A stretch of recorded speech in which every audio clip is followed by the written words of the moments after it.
tema yang diangkat oleh panitia adalah hikmah puasa bulan Ramadan.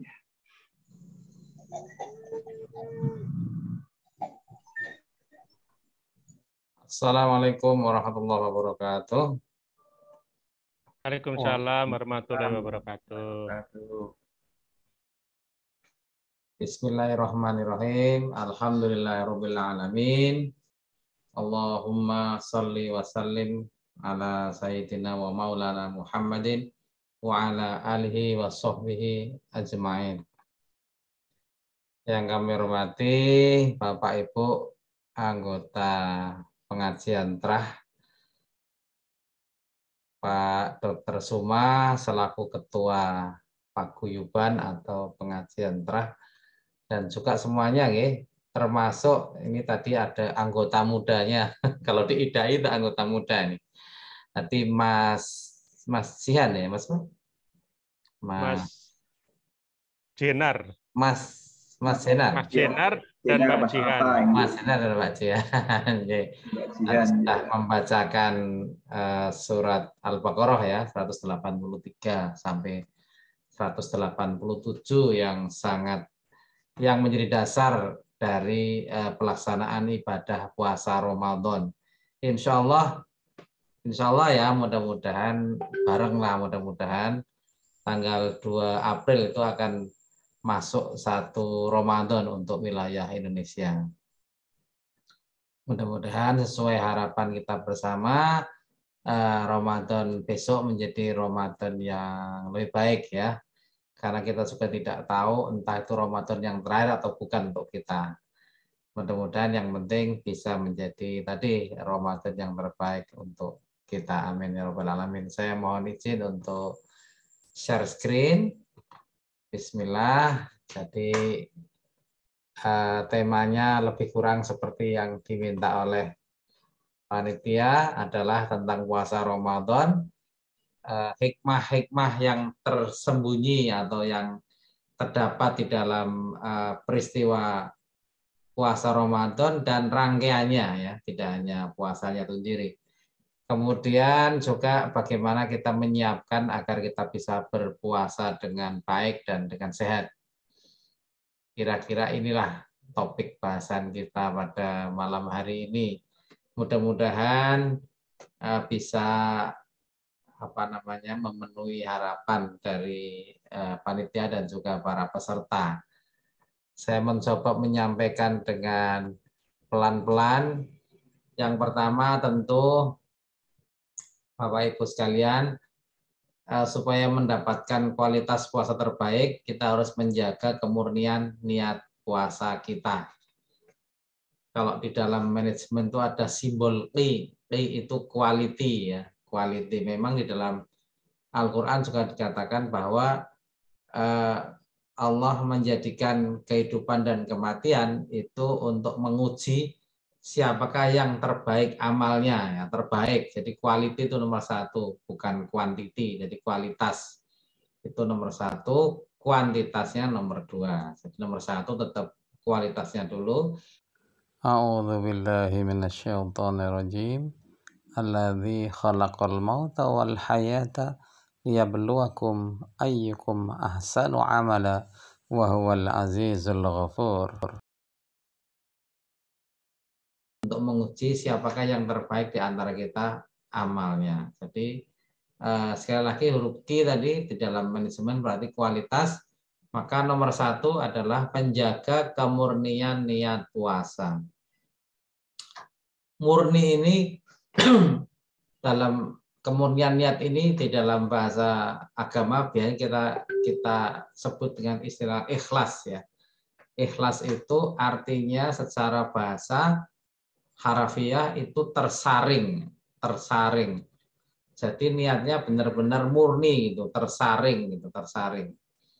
Ibaratnya kalau ada susu kambing itu walaupun letaknya susu kambing, susu sapi ya, walaupun letaknya produksinya itu dekat dengan tempat kotoran dan sebagainya, tetap saja produk susunya itu adalah bersih ya.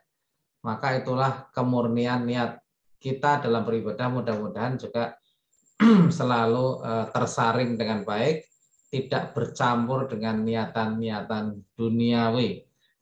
Jadi ikhlas lillahi wahdah ya, ikhlas lillahi wahdah, untuk Allah satu-satunya, bukan karena yang lain. Dan dalam hal puasa maka tadi dibacakan tadi sudah oleh qori kita ya. A'udzubillahi minasyaitonirrajim. Bismillahirrahmanirrahim. Ya ayyuhalladzina amanu kutiba alaikumusyamu kama kutiba alal ladzina min qablikum la'allakum tattaqun ya. Wahai orang-orang yang beriman ya, kutiba alaikum, telah diwajibkan atas kalian asyamu, puasa, kama sebagaimana kutiba telah diwajibkan alal ladzina, atas orang-orang yang min qablikum, orang-orang sebelum kalian, la'allakum tattaqun, agar kalian menjadi orang yang bertakwa. Jadi tujuannya adalah you may become ini. Di sini takwa bacanya gimana nih? Righteous ya. Jadi tujuannya adalah supaya kita menjadi takwa. Bukan menjadi sehat misalnya tujuannya.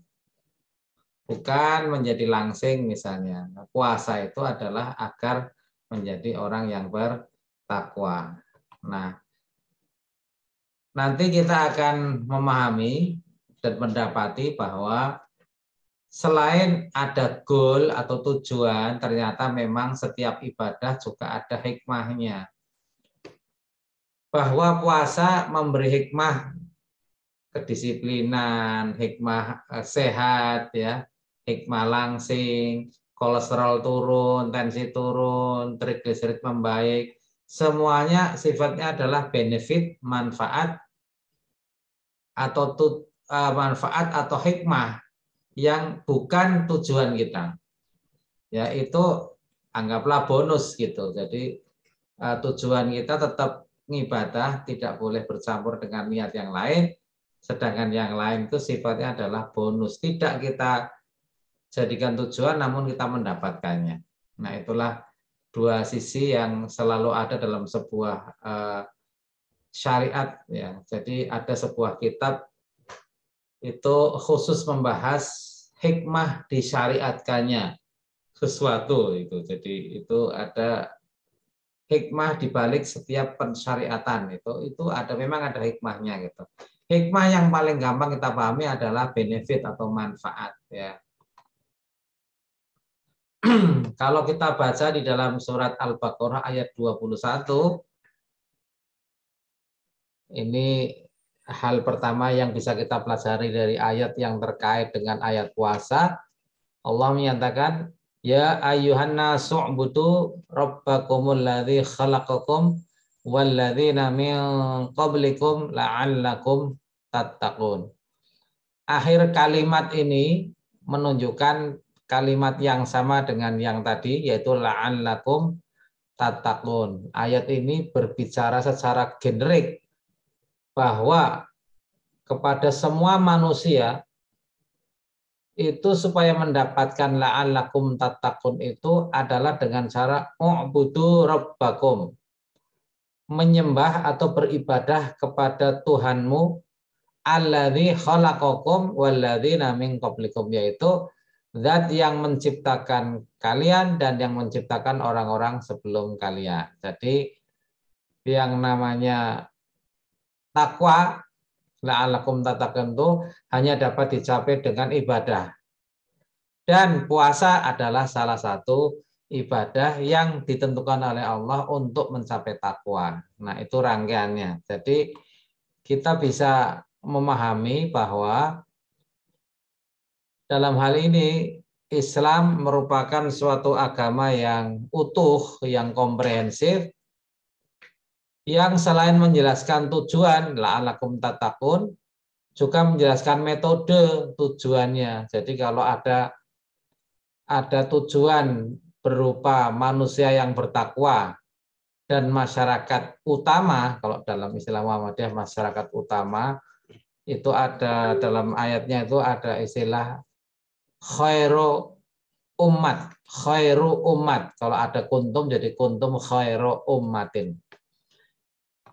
Khairu umat, umat terbaik adalah idealitas yang terdiri atas komponennya adalah orang-orang terbaik. Nah, itulah muttaqun, ya, orang yang bertakwa.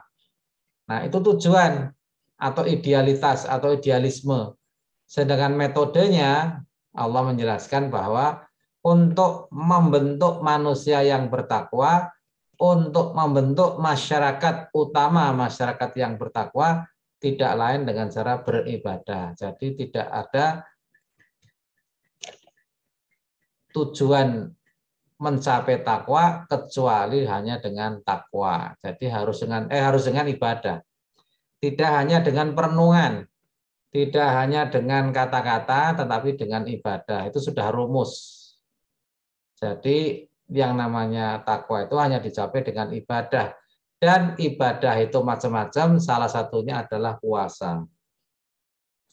Kalau kita melihat beberapa ayat yang terkait di dalam surat masih di dalam Al-Baqarah, tapi ayatnya loncat-loncat itu nanti kita akan melihat selain ada kutiba alaikum asyamu, kutiba alaikum musyam, ada kutiba alaikum al-qitalu, kutiba alaikum al-wasiyatu.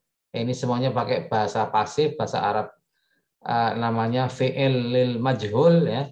Ini bahasa apa namanya, kata kerja pasif kutiba, ada kata kerja aktifnya kataba, maka kita akan bisa juga membaca apa saja yang diwajibkan Allah dengan menggunakan kataba selain kutiba. Nah, kutiba alaikum asyamu salah satunya, ada kutiba alaikum alqital, ada kutiba alaikum alwasiyatu. Jadi kutiba alaikum asyamu itu mewakili ibadah-ibadah kita dalam bentuk ibadah mahdhah, ibadah yang ditentukan tata caranya, ibadah ritual. Ada kutiba alaikum alqitalu adalah ibadah dalam bentuk perjuangan politik, ya, perjuangan hukum, ya, ada penegakan hukum, ya, yang salah harus dihukum dan sebagainya, yang apa namanya, kalau ada konflik selesaikan dengan damai, kalau nggak bisa terpaksa perang dan sebagainya. Itu ada hukum-hukum yang diatur di situ. Lalu ada kutiba alaikum alwasiyatu, ini berkaitan dengan hukum-hukum sosial, hukum hukum ekonomi, ya. Ada wasiat dan sebagainya. Makanya kita perlu juga belajar tentang waris, tentang wasiat, ya, bagaimana Islam mengatur waris, bagaimana Islam mengatur wasiat, ya. Boleh apa tidak memberi wasiat gitu. Ada batasan maksimal yang harus dipelajari, misalnya untuk wasiat itu maksimal berapa, itu ada batasannya. Itu bisa dipelajari pada waktu-waktu yang lain dengan bersama ustadz-ustadz yang membicarakan fikih ini tentunya, ya.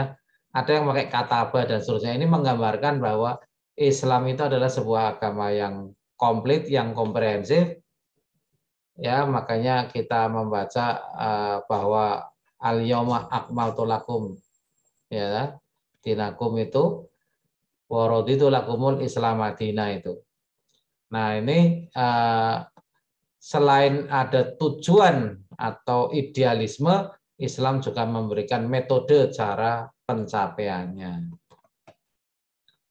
Lalu kalau kita belajar dari bacaan tasyahud kita, ada at-tahiyatu lillah wassolawatu watthoyibat. Nah, itu menggambarkan 3 macam ibadah. Ya, 3 macam ibadah, ya. Ada ibadah dalam bentuk at-tahiyatu, yaitu semua ucapan, wirid, kalimat thayyibah, doa, nasihat, pengajaran. Nah, ini masuk di sini. Ini bernilai ibadah ketika memenuhi syarat-syaratnya tentunya, ya. Ada juga ibadah yang bentuknya as-sholawat, sholat, bentuk jamak dari sholat adalah as-sholawat, adalah bentuk jamak dari sholat. Jadi ibadah dalam bentuk perbuatan, ya, ada perbuatan fisiknya, itu as-sholawat.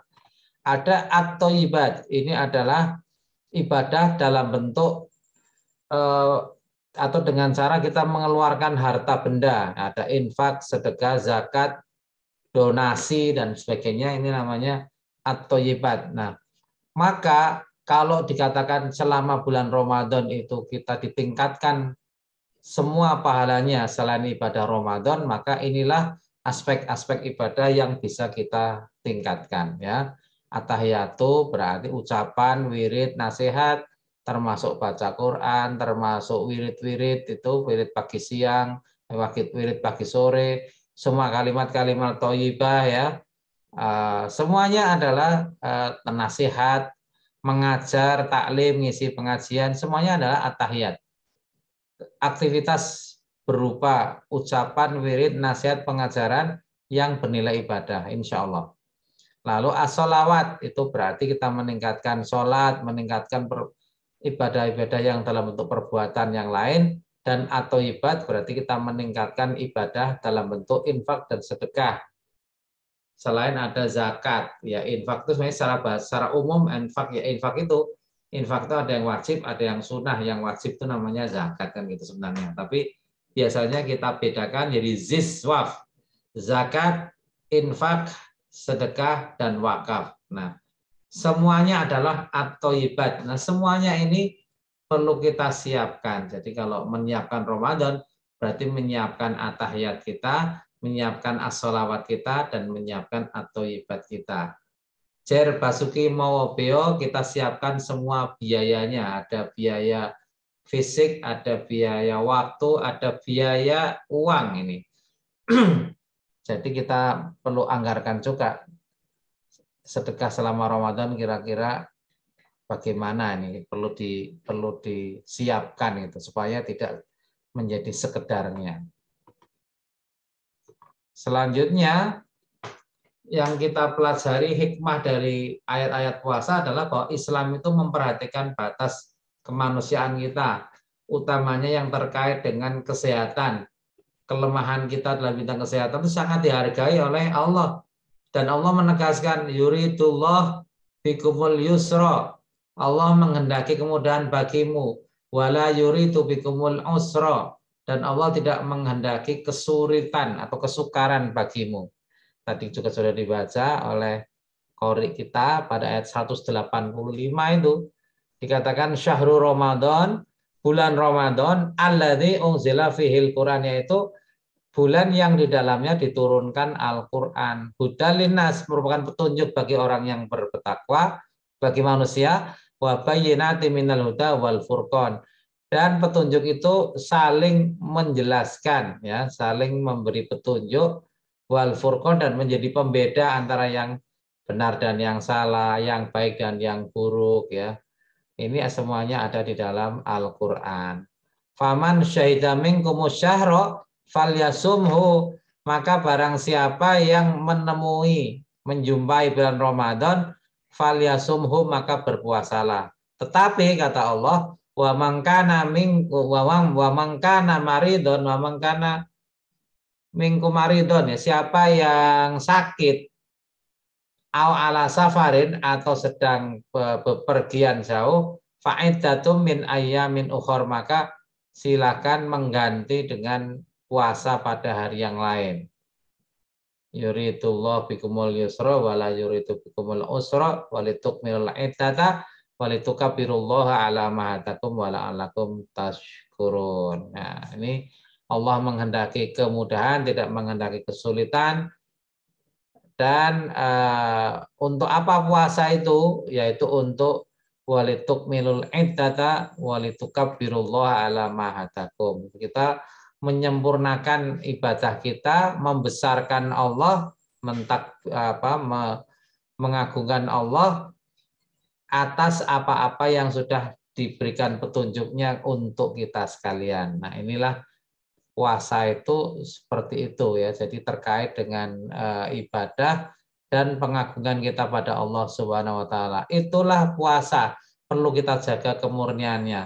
Dan ayat ini juga menjelaskan betapa Allah memudahkan kita, termasuk kalau yang tidak kuat, nanti berikutnya sudah dijelaskan tadi, walal ladzina yutiqunahu fidyatun ta'amu miskin. Siapa yang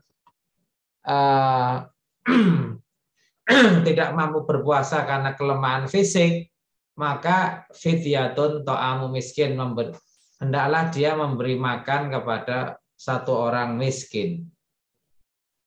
Jadi kita juga belajar hikmah bahwa berbagai hukum kalau kita pelajari di dalam Al-Quran, dalam sunnah itu, hukuman atau denda di dalam ketidakmampuan kita atau kesalahan kita dalam melaksanakan ibadah itu, hukum itu dikaitkan dengan sosial kemanusiaan. Di haji juga gitu. Ada dam itu yang bayar dam 50 rial, ada bayar dam dengan cara membayar binatang korban dan sebagainya. Jadi damnya itu adalah dikaitkan dengan sosial kemanusiaan. Dalam puasa, damnya kita yang tidak berpuasa, kalau masih bisa berpuasa pada hari yang lain, kalau karena tidak mampu puasa, karena lansia, karena hamil, karena menyusui, anak pekerja kasar ya, itu boleh tidak berpuasa dan mengganti dengan membayar fidyah, memberi makan satu orang miskin ya, dengan 2 kali makan sehari. Kemudian kalau kita pelajari sebenarnya puasa itu menyehatkan dan tidak membahayakan. Ada banyak artikel ilmiah maupun populer yang bisa kita baca. Antara lain saya kutipkan 2 di antaranya di sini, effect of time restricted feeding during Ramadan on dietary intake, ya, body composition and metabolic outcomes. Jadi pengaruh puasa secara ringkasnya begitu ya, pengaruh puasa Ramadan terhadap komposisi tubuh, ya, terhadap asupan makanan, komposisi tubuh, dan juga keluaran metabolik. Ternyata secara overall disimpulkan bahwa puasa itu mempunyai manfaat improvement in health outcomes. Jadi memperbaiki kesehatan secara keseluruhan. Ya.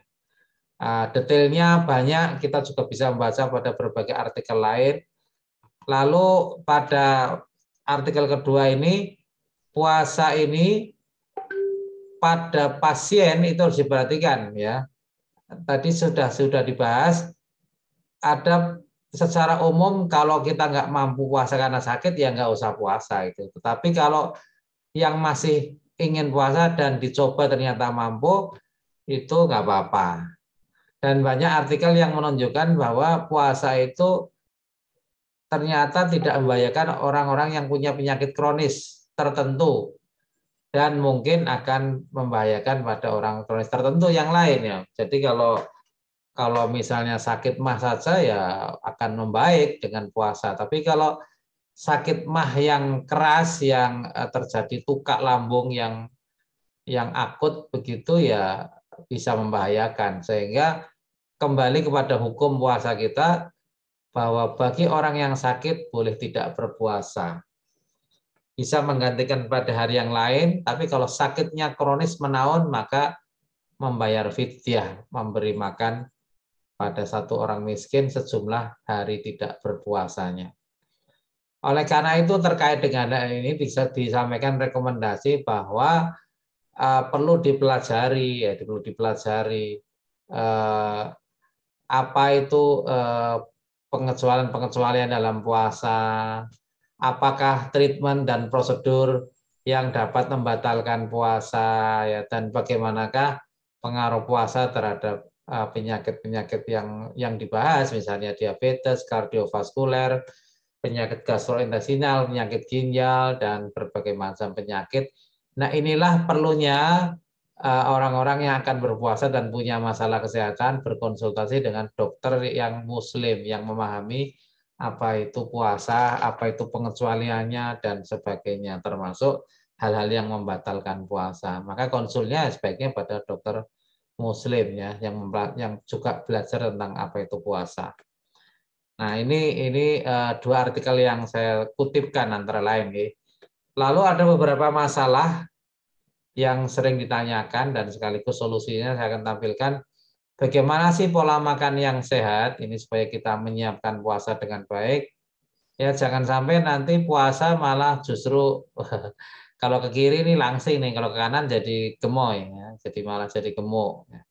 Karena apa? Malah ngamuk habis puasa, habis buka makannya nggak karu-karuan, berarti pola makannya nggak sehat. Maka challenge yourself. Kita punya tantangan bagaimana kita makan kita harus tetap sehat ya selama puasa maupun di luar puasa. Stay healthy ya in Ramadan. Pola makannya harus sehat. Bagaimana agar gula darah tidak naik? Ya, tadi terkait dengan pola makan sehat. Spesifiknya jika punya diabetes atau resistensi insulin, ya kita harus pandai-pandai untuk memilih sumber karbohidrat, protein, lemak, dan juga termasuk buah-buahan. Ini perlu ditulis khusus karena kalau karbohidrat biasanya terkait dengan makanan pokok, protein dan lemak itu menyangkut lauk, sedangkan buah ini ya hal yang berbeda, buah dan sayuran. Nah ini perlu diatur, kita perlu belajar supaya puasa kita bisa berjalan dengan baik. Jadi kita tidak hanya memikir tadi bukan hanya soal puasa akan menyehatkan kesehatan, menyehatkan tubuh, itu manfaat yang sudah banyak dipelajari, tapi kita juga belajar bagaimana kita sehat agar bisa berpuasa dengan baik. Nah, ini yang perlu kita siapkan. Oleh karena itu, kita harus pandai memilih makanan ya. Misalnya kalau karbohidrat, pilihlah karbohidrat yang punya indeks glikemik yang rendah ya, jangan yang tinggi. Termasuk milih buah pun dipilih-pilih yang rendah indeks glikemiknya. Ini kalau di sini gambarnya silang ini artinya ekstrimnya gitu ya, tapi saya tidak mengatakan harus begini, masing-masing sesuai dengan kemampuan tubuh kita. Tapi intinya sebaiknya gambar yang sebelah kiri ini dikurangi. Ya tidak harus disilang sama sekali, tapi dikurangi. Sementara yang sebelah kanan ini yang indeks glikemiknya bagus, inilah yang dianjurkan, buah-buah yang dianjurkan. Jadi kalau kita lihat di dalam Google, kita bisa belajar yang namanya indeks glikemik makanan, minuman, berapa. Kalau tinggi 70 ke atas berarti tinggi. Kalau 56 sampai 69 namanya sedang. Kalau rendah berarti di bawah 55 ke bawah. Nah, yang paling bagus ya kita hijau ini. Diperbanyak yang hijau, yang pokoknya. Nah, boleh sedikit lah yang medium ini, yang merah kalau bisa dihindari. Nah, intinya kan begitu. Itu bagaimana mengatur, memilih makanan kita yang tidak memudahkan naiknya golongan darah, naiknya gula darah. Nah, selain itu, selain menu, tentu kita juga tadi nanti kita akan bahas tentang olahraganya. Nah, tentang masih menu kita lihat misalnya makanan yang mengandung lemak yang sehat ini sangat bagus. Ada ikan salmon ya, berbagai macam ikan yang lain. Lalu apokat kalau buah, kacang-kacangan itu bagus, kacang mete, apalagi kacang almond yang paling bagus, kacang tanah juga bagus. Nah, telur juga bagus ya, telur itu bagus ya. Jadi jangan takut dengan telur, termasuk kuningnya. Ini semuanya bagus sebenarnya, asal tidak terlalu matang, jadi jangan terlalu kebablasan. Apokat, lalu minyak-minyak yang sehat ya, minyak yang sehat. Ada krill oil, ada VCO, ada FOO ya. Itu semuanya adalah minyak-minyak yang sehat, yang sangat bagus untuk kita konsumsi. Bagaimana dengan puasa? Apakah pagi atau sore? Maka saya menyarankan lebih baik di sore hari. Mengapa? Kalau lapar dan haus sebentar lagi buka, jadi lebih baik sore. Tapi ada alasan lain sebenarnya. Kalau kita belajar tentang irama sirkadian, itu dikatakan bahwa kita lihat di sebelah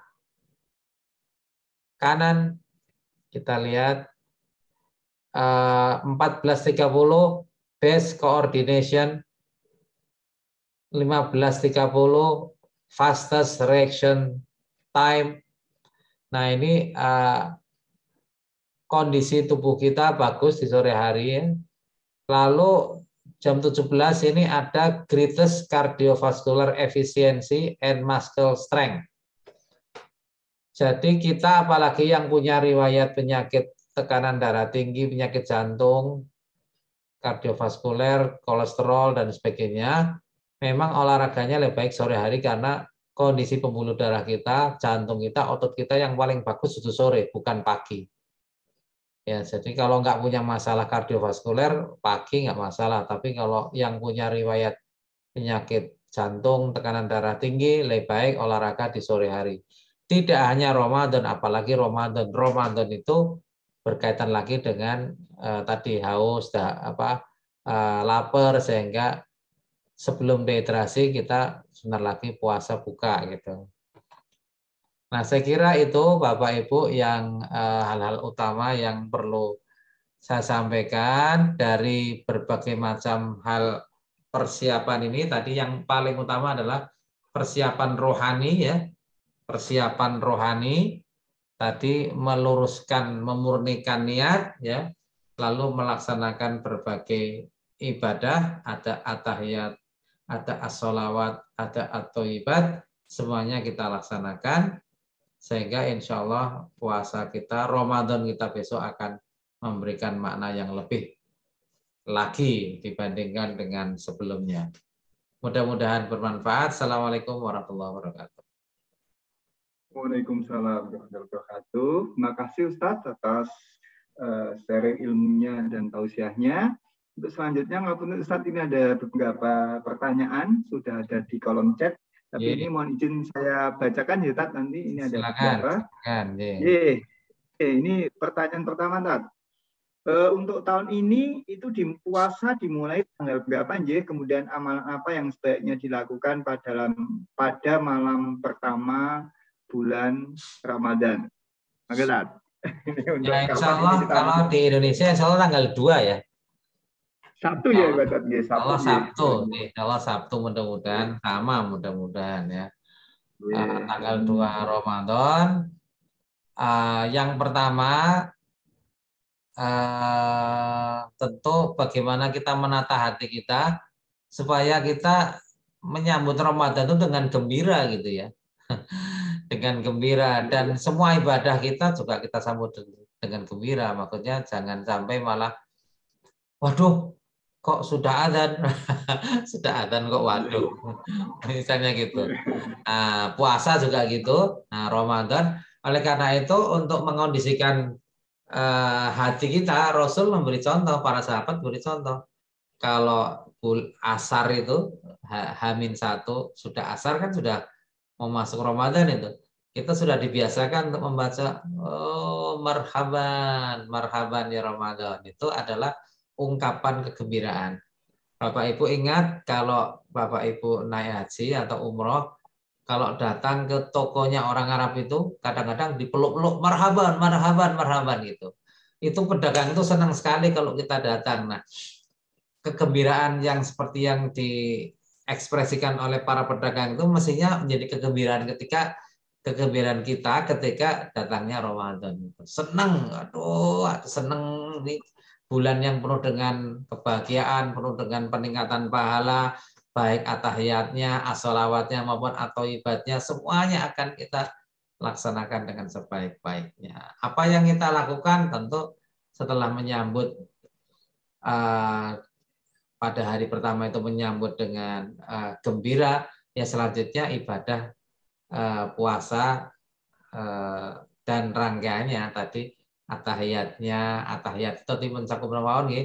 Semua ucapan itu berarti tilawah Qur'annya, wiridnya, doanya, pengajiannya, ngisinya, nasihatnya kepada anak maupun kepada umat. Nah, itu semuanya adalah at-tahiyat. As-sholawat berarti sholat kita, ibadah-ibadah kita yang lain, dan at-thayyibat berarti infak, sedekahnya, semuanya sudah kita mulai. Kita siapkan tadi istilah kita biaya ibadahnya juga kita siapkan. Jangan sampai sama dengan hari-hari yang lain, saya kira. Begitu, Pak. Nggih, matur nuwun sudah lengkap tat nggih tat nggih. Yang kedua tat ini ada yang kedua adalah ini tat. Apa fadilah ziarah kubur menjelang bulan Ramadan? Jadi sepertinya kalau di Indonesia ini jadi budaya tat ya, nyadran tat ya. Ya, ya. Oh ya tat nggih. Sadran. Jadi nyadran. Sebenarnya ziarah kubur ya kapan saja bisa. Tidak harus menunggu bulan mau Ramadan ya, kapan saja bisa.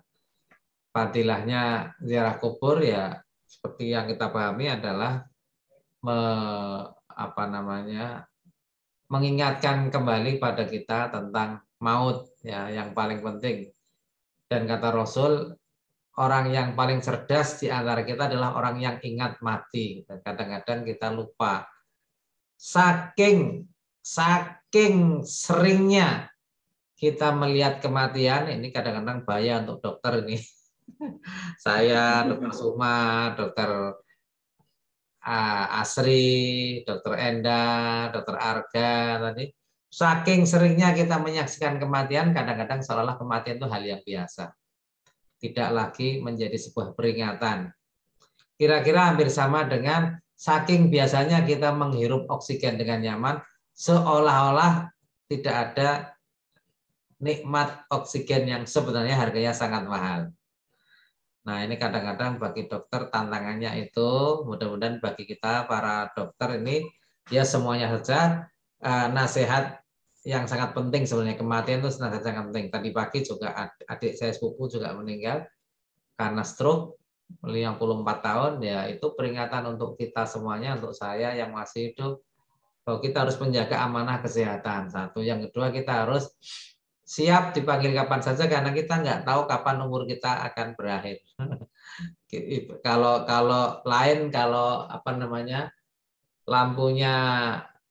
lampu itu TL misalnya udah ada ukurannya, atau lampunya overhead proyektor itu sudah 2000 jam, 2000 jam mati dia. Tapi kalau kita nggak tahu, kita tahu akan mati, tapi kita pasti mati, tapi kita nggak tahu kapan matinya. Sehingga kematian orang menjadi nasihat yang sangat bagus untuk kita, saya kira. Jadi itu nyadran dalam konteks zikrul maut menjadi sesuatu yang sangat bagus. Dan yang kedua adalah barangkali adalah bagaimana kita mendoakan orang tua kita, bukan minta doa restu, tapi mendoakan. Yang sudah wafat justru kita yang mendoakan, bukan kita minta doa. Ketika orang tua kita masih hidup, kita minta didoakan. Ketika mereka sudah meninggal, tugas kita adalah mendoakan mereka. Dan kata Rasul, termasuk di antara pahala yang akan terus mengalir untuk orang tua adalah doa anak yang soleh dan solehah. Maka tugas kita adalah memantaskan diri agar doa kita menjadi doa yang makbul dan bermanfaat untuk orang tua kita, termasuk dalam suasana nyadran itu. Begitu, Tad. Matur nuwun. Semoga ini bagi jamaah yang bertanya, saya rasa sudah cukup jelas ya. Jadi ziarah kubur jadi fadilahnya banyak dan tidak harus pada menjelang puasa saja, kapan saja boleh ya tadi ya. Ini lanjut tadi ya, masih ada wedal tadi ya. Masih nanti jamaah kita sampai jam berapa ini nggih? Monggo. Ya ini lanjut dulu nggih. Ini masih banyak tadi sepertinya sangat menarik nih. Ya, Zoom-nya saya set 2 jam, jadi bisa. Oh, gitu nggih. Makasih Mbak Gu nggih. Nggih, insyaallah nanti kita batasi mungkin 9.30 nggih kita selesai supaya tidak terlalu malam nggih. Ustaz nggih. Insyaallah nggih. 30 nggih. Untuk pertanyaan ketiga Tat, ini untuk niat puasa Tat, apakah untuk niat puasa berarti ini puasa Ramadan ya, yang dimaksud saya rasanya adalah untuk niat itu apakah cukup sekali sebulan atau tiap hari Tat, untuk niat puasa? Memang ada pendapat yang mengatakan bahwa puasa itu niatnya sebulan. Tapi saya lebih cenderung untuk mengikuti bahwa puasa itu harus diniatkan setiap sebelum subuh. Maksudnya sejak malam sampai sebelum subuh untuk puasa hari berikutnya. Karena ada hadis yang menjelaskan tentang itu ya, bahwa seorang yang akan berpuasa wajib itu harus diniatkan dulu sampai sebelum malam hari, sampai dengan sebelum subuh. Sahur lah, ketika sahur. Sehingga ketika sahur itu sebenarnya sudah otomatis niat puasa, tidak harus dikatakan nawa itu sih. Dengan nawa itu monggo, niatnya katanya menguatkan ucapan, menguatkan niat, dilafalkan silakan, tapi tidak pun ketika kita sahur itu kan artinya niat berpuasa untuk hari itu. Nah, maka memang sahur itu menjadi penting sekali, sekaligus untuk menguatkan niat kita pada satu hari yang akan kita jalani. Ya, jadi saya menyarankan kita niat puasa dulu. Kalau ternyata nanti kemudian, ternyata dapat tugas kantor safar, dan ternyata ketika safar mual-mual, nggak kuat, mau buka puasa boleh, ya kan? Nah, nanti mengganti pada hari yang lain. Tapi safar tapi mau puasa ya boleh juga. Ya, wa annasumu khairul lakum. Jadi puasa itu lebih baik bagimu. Jadi dua-duanya bisa kita pilih. Kalau kita safar nanti teruskan puasanya boleh, atau kalau kita safar ternyata kita batalkan puasanya, kita berbuka mokah istilahnya, boleh kita. Jadi tapi awalnya malam harinya atau ketika sahur kita niatkan untuk puasa dulu. Begitu, Pak. Matur nuwun. Jadi sebaiknya niat ya, niat, karena maka biasanya kadang-kadang setelah sholat tarawih itu ada ada niat bersama. Baik, lanjut Tat. Ini pertanyaan 45 ini saya jadikan satu aja, kelihatannya nyambung Tat. Jadi yang itu adalah kalau kita terlambat sholat isya ya, biasanya mungkin sebelumnya buka puasa gitu bersama gitu, jauh gitu mungkin ya, kemudian sampai di masjid kita sudah sholat isya-nya udah selesai mungkin ya. Nah itu sebaiknya itu sholat isya di rumah atau di masjid. Sekaligus yang pertanyaan kelima, nah kalau pada saat kita ke masjid itu sholat tarawihnya ketinggalan beberapa rakaat, apakah kita ikut witir atau nerusin menyelesaikan sholat tarawih untuk menggenapi, tak misalkan mungkin sudah jalan 4 rakaat ya, jadi kita tinggal 4 itu, kemudian imam witir gitu, kita ikut witir dulu atau menggenapi ini sholat tarawihnya dulu baru witir. Maka tak untuk yang pertanyaan 45 ini sekaligus. Untuk sholat isya ya pilihan ya, kalau yang terbaik tadi di masjid. Tapi kalau sudah terlambat lalu di sana ada ceramah misalnya, panjenengan mau sholat merasa malah tidak tenang mau di masjid mau di rumah ya silakan saja ya, tapi intinya tetap sholat di masjid lebih baik bagi laki-laki. Kalau sholat tarawih ketinggalan, tentu untuk rakaat dari sholat tarawih yang bersangkutan kita penuhi dulu.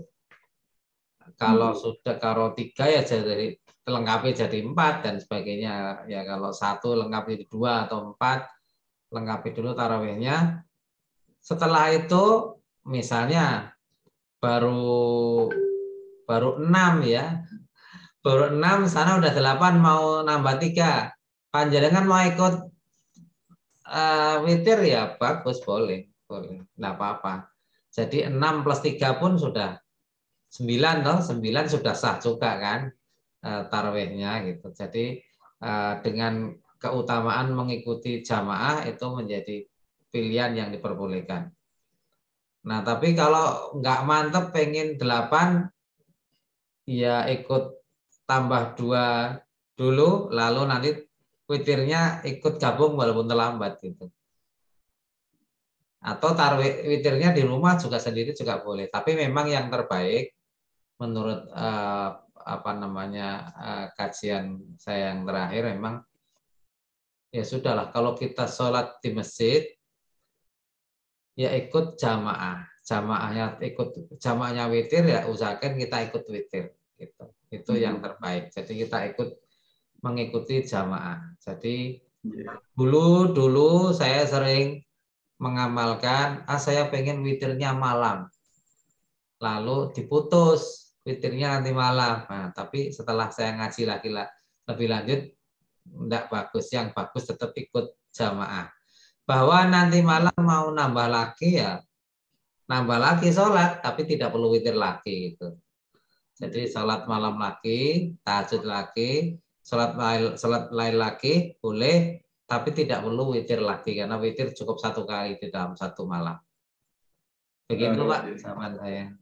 Nggih, Masya Allah, nggih, alhamdulillah luar biasa nggih. Jadi ini ilmu baru nggih. Jadi kita seyogianya ketika sholat tarawih dan witir mengikuti imam tadi ya, mengikuti imam gitu nanti kalau tambah lagi boleh tanpa witir tentunya. Masih lanjut nih Tat, masih banyak ini ada di kolom chat juga nanti dari mohon dipilih aja Mas Bambang, dipilih random aja supaya tidak di waktu. Nanti mohon Bapak Ustadz bisa menjawab, ditulis saja, dikirim saya ke Jafri nggih. Maaf. Harus di-copy dulu ini chatnya. Baik. Saya akan mengopikan. Monggo. Gimana Pak Ketua, masih ada waktu lanjut atau gimana ini? Masih sedikit lagi, barangkali masih ada waktu sedikit lagi. Silakan. Atau ada yang mau langsung, mau tanya langsung ya? Ya, boleh, monggo saya persilahkan kalau ada yang langsung. Ada jemaah? Assalamualaikum. Iya, waalaikumsalam, monggo silakan. Ya, mungkin kalau di Indonesia jamnya kan tetap aja tiap tahun ya. Kalau di negara lain ada yang siang terus gitu. Terus gimana itu puasanya harus baru beduknya atau udah siang lagi? Gimana Pak Ustadz, itu harus ngikutin jam atau ngikutin serengenginya? Ikut fatwa ulama setempat. Intinya itu, ikut pengaturan fatwa ulama setempat. Bahkan kan ada yang mungkin tidak ada siang malamnya. Kalau kayak di kutub misalnya, itu kan jadi akan berlaku ikut pada fatwa ulama setempat. Jadi monggo di fatwanya menentukan sholatnya jam berapa gitu, sesuai dengan yang berlaku di tempat tersebut. Terima kasih Pak Ustadz. Terima kasih Om Gagu. Monggo jamaah yang lain. Itu kalau puasanya pas pendek enak juga ya Om ya. Iya, kalau winter di sini lumayan. Kalau sekarang masih jam 8. Itu Mbak Jihan. Tapi ikut fatwa tadi ya, ikut fatwa ulama setempat gitu tadi ya. Iya, ulama setempat. Jihan. Ada yang raise hand, Pak. Oh iya, monggo. Ini Mas Ardi tadi, monggo langsung aja ini disampaikan tadi, beliau menyampaikan di kolom chat. Monggo Mas Ardi. Assalamualaikum. Mau tanya. Yang pertama, bagaimana hukum berpuasa ya kalau masih melakukan maksiat seperti ghibah, kemudian membuka aurat dan seterusnya. Kemudian yang kedua, bagaimana cara mendapatkan Lailatul Qadar, Ustaz? Tipsnya, apakah harus itikaf 10 malam terakhir full atau cukup malam ganjil saja? Assalamualaikum. Salam. Ya, ada hal yang membatalkan puasa, ada hal yang mengurangi pahala puasa. Ya, itu aja yang kita pegang ya. Jadi tidak semua maksiat membatalkan puasa, tetapi ada banyak yang kemaksiatan itu juga tidak selalu berarti hal yang sangat jelek. Kadang-kadang ya mungkin ya nggak sadar ngerasani itu juga kemaksiatan toh. Nah, itu bukan membatalkan puasa tapi mengurangi pahala puasa. Nah, semuanya kita perhatikan ya, menggunjing, apalagi tadi mengerasani orang, menyakiti hati orang lain, ya, berkata kotor, semuanya adalah mengurangi pahala puasa. Nah, maka kalau kajian model tasawufnya kan Imam Al-Ghazali mengatakan ada puasa untuk orang awam, ada puasanya orang khusus, dan ada puasa orang yang sangat khusus, nah, VVIP gitu. Jadi puasanya orang awam itu ya sekedar tidak makan, tidak minum, tidak ngerokok, tidak itu ya, tapi tidak berhubungan suami istri ya, sekedar itu aja. Itu namanya puasanya awam, itu sudah sah, sudah. Tetapi ada puasa yang lebih utama, puasa khawas adalah puasa orang yang menghindari sejauh mungkin amalan-amalan atau perbuatan-perbuatan yang mengurangi pahala puasa. Ada lagi yang khawasul khawas, yang lebih istimewa lagi, yaitu itu kalau tinjauannya model apa namanya, Sufi Ghazali ya, Al-Ghazali gitu. Yang kedua tadi tentang apa tadi? Aku tadi lupa. Bagaimana mendapatkan Lailatul Qadar? Oh iya, Lailatul Qadar ya, Lailatul Qadar. Lailatul Qadar itu kalau secara umum kan dikatakan pada 10 malam terakhir ya, 10 hari terakhir. 10 hari terakhir, maka praktek Rasul adalah beriktikaf. Tadi sudah dibaca ayatnya. Ketika iktikaf itu yang di malam hari diperbolehkan, ada yang tidak diperbolehkan untuk kita beriktikaf, yaitu hubungan suami istri itu tidak dibenarkan kalau pada saat kita melaksanakan ibadah iktikaf. Jadi walaupun malam hari tetap nggak boleh gitu. Nah, itu terjadi pada 10 hari terakhir, 10 malam terakhir. 10 malam terakhir yang kapan? Ada hadis lagi yang menjelaskan terutama pada malam-malam ganjil. Tetapi prakteknya kalau kita mengkaji model iktikaf Nabi itu ya 10 malam itu ya full, tidak hanya ganjil tok gitu. Bahwa kemungkinan yang paling besar pada malam ganjil memang disebut di dalam hadis, dan itu biarlah menjadi rahasia Allah. Kita tidak usah terlalu mempersoalkan itu, kita tiru aja Rasul iktikaf baik malam genap maupun malam ganjil, ya sudah kita ikut iktikaf di malam genap maupun ganjil itu. Kapan datangnya Allah a'lam, Allah yang tahulah, kita hanya bisa berharap. Dan kata Ustadz tadi pagi, jangan terus mencari-cari tanda malam Lailatul Qadar, nanti dicari, oh hari ini udaranya sejuk, tidak panas, tidak dingin. Mungkin malam ini Lailatul Qadar, lalu malamnya mantep ngibadah gitu, seolah-olah hanya itu kemungkinannya. Padahal besok mungkin ada yang lebih sejuk lagi ya, kita nggak tahu, Allah alam. Jadi kita jangan berpikir terlalu eksakta ini karena ini rahasia Allah. Ya sudah, kita yang penting beribadah mengikuti sunnah Nabi, iktikaf sambil mengharapkan Lailatul Qadar dengan meningkatkan amal-amal kita pada 10 hari terakhir itu. Yang itu ibaratkan Nabi itu mengencangkan ikat pinggang gitu istilahnya pada 10 hari terakhir itu. Makanya Pak.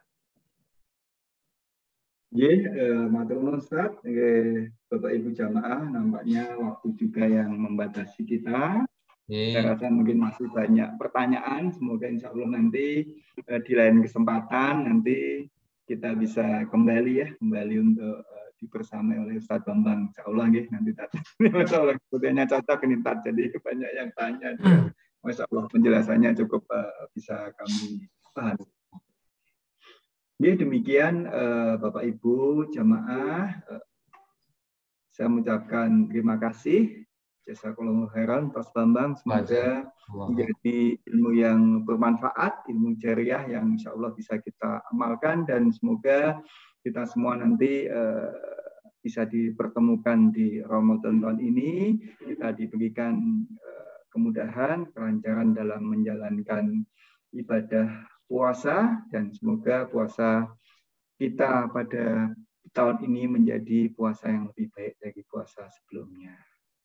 Baik Bapak Ibu jamaah, kita masih mohon kepada Ustadz Bambang untuk memandu doa. Semoga apa yang kita inginkan bersama itu bisa dikabulkan Allah Subhanahu wa taala. Monggo kembali kami minta tolong kepada Ustadz Bambang untuk memimpin doa pada malam hari ini. Alhamdulillah, Bapak Ibu sekalian yang kami hormati, Dokter Suma, ternyata yang dikopaskan dari chat sudah terjawab semua, insya Allah. Alhamdulillah ya. Alhamdulillah. Sudah jawab semua tadi. Nanti kalau masih ada hal yang lain silakan bisa dilanjutkan dalam media yang lain. Juga dengan ustadz-ustadz yang lain, terutama yang kalau persoalannya kemudian banyak fikihnya ya. Baik, yang selanjutnya kita akan menutup dengan doa ya. Kita awali dengan Al-Fatihah. A'udzubillahi minasyaitonirrajim. Bismillahirrahmanirrahim. Alhamdulillahirabbil alamin, arrahmanirrahim, maliki yaumiddin. Iyyaka na'budu wa iyyaka nasta'in. Ihdinas siratal mustaqim. Siratal ladzina an'amta 'alaihim ghairil maghdubi 'alaihim waladdallin. Amin. Bismillahirrahmanirrahim. Alhamdulillahirabbil alamin.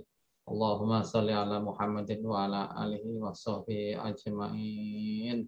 Allahumma rabbana zalamna anfusana wa illam taghfir lana wa tarhamna lanakunanna minal khasirin.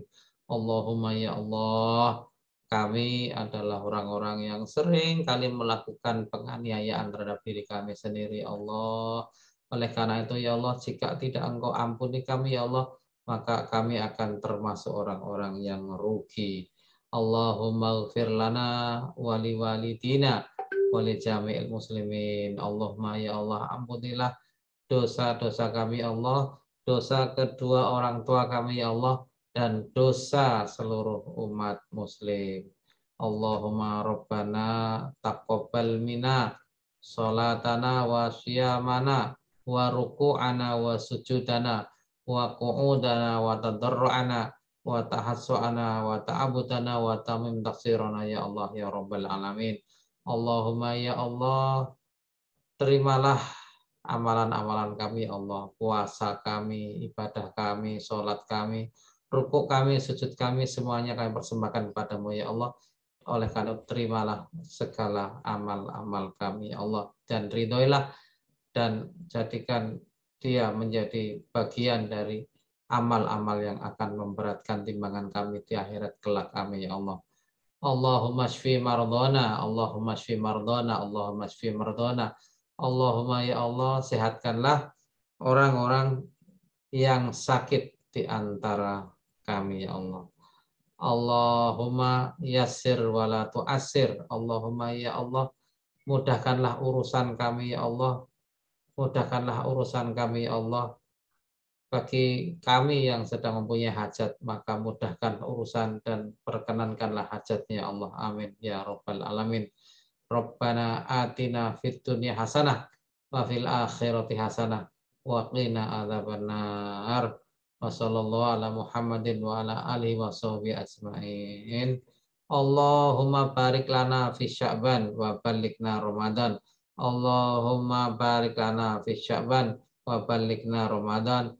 Allahumma barik lana fi Sya'ban wa ballighna Ramadan. Allahumma ya Allah, berkahilah kami di bulan Sya'ban ini dan sampaikanlah kami kepada bulan Ramadan, dan selamatkanlah Ramadan untuk kami ya Allah. Jadikanlah Ramadan kami adalah Ramadan yang penuh dengan keberkahan, dan amal-amal kami adalah amal-amal yang selamat, yang bersih, dan Engkau terima di sisimu ya Allah. Allahumma rabbana atina fid dunya hasanah wa fil akhirati hasanah wa qina adzabannar. Wa sallallahu ala Muhammadin wa ala alihi wa sahbihi ajmain. Subhana rabbika rabbil izzati amma yasifun. Wassalamun alal mursalin. Walhamdulillahi rabbil alamin. Alhamdulillahirabbil alamin. Terima kasih. Jazakumullah khairan ya. Ya demikian Bapak Ibu jamaah. Jadi apunten ini Pak saya mau habis. Ya demikian Bapak Ibu keluarga jamaah Kah Marsimun Sumarko Alhamdulillah kita malam ini telah selesai melakukan pengajian. Semoga pengajian malam ini diridhoi Allah Subhanahu wa taala, kita diberikan tambahan ilmu dan sehingga nanti kita bisa menjalankan ibadah puasa dengan baik. Dari saya juga sekali lagi mohon maaf atas segala khilaf. Matur nuwun kepada Ustadz Bambang dan segenap jamaah. Marilah kita tutup pengajian malam hari ini dengan baca hamdalah dan doa kafaratul majelis. Alhamdulillahirabbil alamin. Asyhadu an la ilaha illa anta astaghfiruka wa atubu ilaik. Baik, sekali lagi matur nuwun Ustaz semuanya, keluarga. Assalamualaikum.